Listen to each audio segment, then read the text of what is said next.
Hi.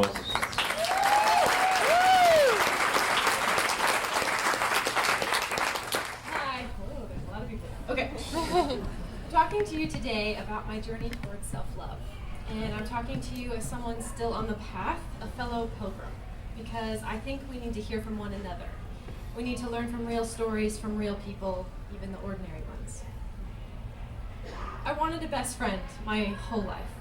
You know, someone to send postcards to in the summer, someone whose house you alternate spending the night at, someone to split one of those lockets with. My older sister had one, Sarah.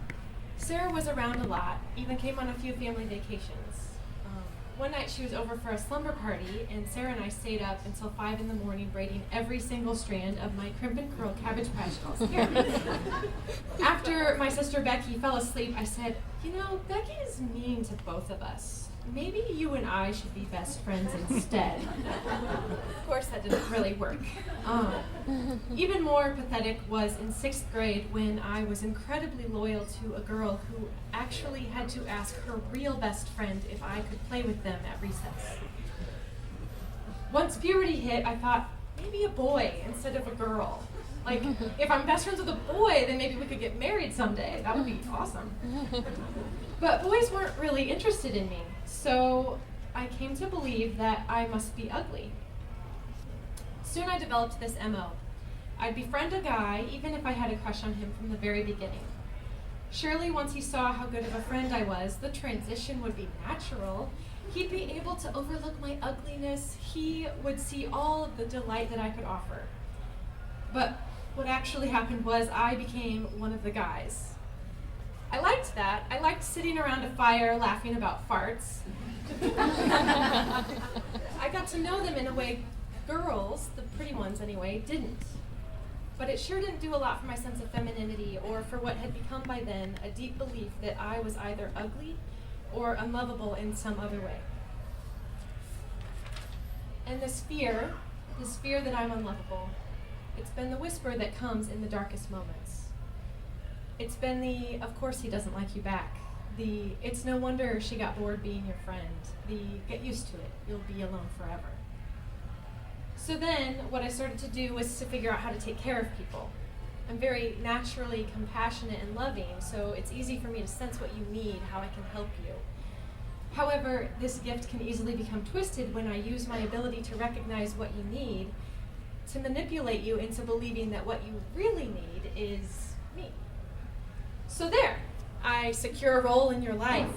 I feel needed and necessary, and this combats the fear that I am unlovable. But something happened this year. I finally realized just how backwards my approach was. I always wanted a best friend to be someone's favorite. I would take care of them, and then they'd need me. They'd keep me around, and maybe someday they would take care of me. The truth is, I needed someone to take care of me because I wasn't doing it. So, then what am I supposed to do? What am I supposed to do if no one comes along to take care of my needs? Be miserable forever? Well, I say, not anymore. I choose me. I am my favorite person. It seems conceited. Wrong, even. But shouldn't everyone be their own favorite person? They just maybe don't say it out loud.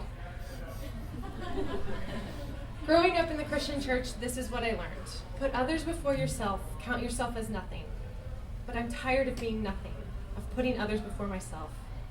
You see, I don't need to be told these things. I don't need to be told to treat others as I wish to be treated. I need to learn instead to treat myself as I treat others, because I'm pretty damn good to other people and pretty shitty to myself. I need to learn to love myself like no one else is capable of. Because sure, someone else can care about you, but they can't care for you like you can. And no one will ever find me as delightful as I do. No one will ever notice all the great things that I already know to be true. I'm my own best confidant. I'm the most nurturing, most reliable friend I'll ever meet. I am my own best friend. I read recently that love is recognizing yourself in another. I have been chasing my image across humanity. I adore her and others, but do I love me? Do I love this full render of myself? Why do I reject her? Is it because I wish she was like the others? But don't I hate them too then? Hate them for being better than me in those ways? Thinner, prettier, more logical or intelligent, more whimsical or darling? Stronger, braver?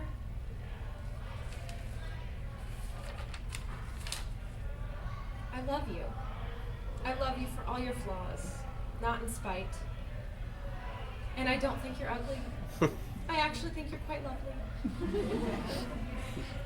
It can really change your life when you can believe that you are loved, when that is the starting point. And you can make that true. You can love you. I decided something else important this year. I don't want to be needed.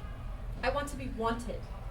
I want to be in your life because you want me there, not because I've fooled you into dependence on me.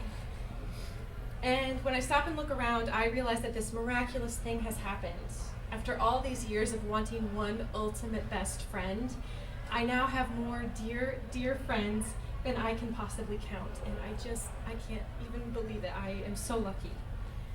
And each of these friendships is nuanced. I relate to each person in a special way, but each of them is honest and mutual. It's different than what I used to imagine. It's not one single other person who is my everything.